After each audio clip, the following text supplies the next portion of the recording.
ઉત્તર પ્રદેશના મુખ્યમંત્રી યોગી આદિત્યનાથે રામા યુનિવર્સિટીના ત્રીજા દીક્ષાંત સમારોહને સંબોધન કર્યું। આજે ઉત્તર પ્રદેશના મુખ્યમંત્રી યોગી આદિત્યનાથે કાનપુરમાં રામા યુનિવર્સિટીના ત્રીજા દીક્ષાંત સમારોહમાં હાજરી આપી। તેમના સંબોધનમાં તેમણે સંસ્થાની નોંધપાત્ર યાત્રાને યાદ કરી, જે 4 દાયકાઓ પહેલા એક અણધાર્યા વિસ્તારમાં શરૂ થઈ હતી અને હવે એક પ્રતિષ્ઠિત યુનિવર્સિટીમાં વિકસિત થઈ છે। મારા માટે આ એક અવિસ્મરણીય ક્ષણ છે। કાનપુર જિલ્લામાં જે યાત્રા 4 દાયકાઓ પહેલા એક અણધાર્યા વિસ્તારમાં શરૂ થઈ હતી, તે બીજ આજે એક મહાન વૃક્ષમાં વિકસિત થઈ છે, જે યુનિવર્સિટીના રૂપમાં છે। તે માત્ર શિક્ષણ, આરોગ્ય અને તકનીકી જ્ઞાનનું કેન્દ્ર જ નહીં, પરંતુ નવીનતા, સંશોધન અને રોજગાર માટે એક ઉત્તમ કેન્દ્ર બની ગયું છે। મુખ્યમંત્રી યોગી આદિત્યનાથે જણાવ્યું। મુખ્યમંત્રીએ યુનિવર્સિટીના વિવિધ ક્ષેત્રોમાંના યોગદાનને હાઇલાઇટ કર્યું, ખાસ કરીને નવીનતા અને સંશોધનને પ્રોત્સાહન આપવાની તેની ભૂમિકા પર ભાર મૂક્યો।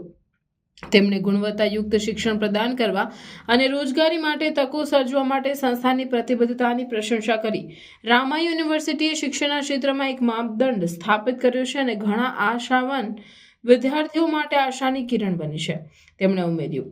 તેમના ભાષણ દરમિયાન મુખ્યમંત્રીએ નૈતિક મૂલ્યો સાથે તકનીકી જ્ઞાનને સંકલિત કરતું સર્વાંગી શિક્ષણના મહત્વ વિશે પણ વાત કરી। તેમણે વિદ્યાર્થીઓને નવીનતા અને સંશોધન અપનાવવા માટે પ્રોત્સાહિત કર્યા, જ્યારે નૈતિક સિદ્ધાંતોમાં સ્થિર રહેવું શિક્ષણ માત્ર જ્ઞાન મેળવવા વિશે જ નહીં, પરંતુ સમાજ પ્રત્યે જવાબદારી ભાવના વિકસાવવા વિશે પણ હોવું જોઈએ, તેમણે જણાવ્યું। દીક્ષાંત સમારોહમાં એક મહાનુભાવ, ફેકલ્ટી સભ્યો, વિદ્યાર્થીઓ અને તેમના પરિવારજનોની હાજરી રહી।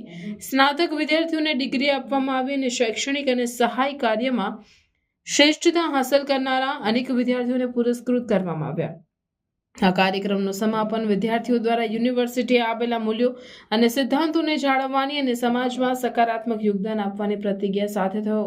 મુખ્યમંત્રીએ સંબોધન કર્યું તે ઉત્સાહભેર તાળીઓ સાથે મળ્યું, જે હાજર લોકોના ગૌરવ અને આશાવાદને પ્રતિબિંબિત કરે છે। मेरे लिए यह क्षण अभिभूत करने वाला है। कानपुर जनपद के एक अर्ध विकसित क्षेत्र में जो यात्रा 4 दशक पूर्व प्रारंभ हुई थी, जो बीज रोपा गया था, आज एक विराट वट वृक्ष बनकर के एक विश्वविद्यालय के रूप में न केवल शिक्षा का, न केवल स्वास्थ्य का, न केवल तकनीकी ज्ञान का, बल्कि नवाचार, शोध का भी, निवेश और रोजगार का भी एक बेहतरीन केंद्र बनकर के उभरा है। और आज विश्वविद्यालय के तृतीय दीक्षांत समारोह में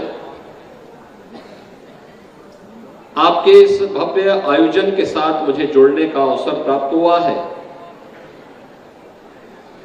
मैं विश्वविद्यालय के कुलाधिपति,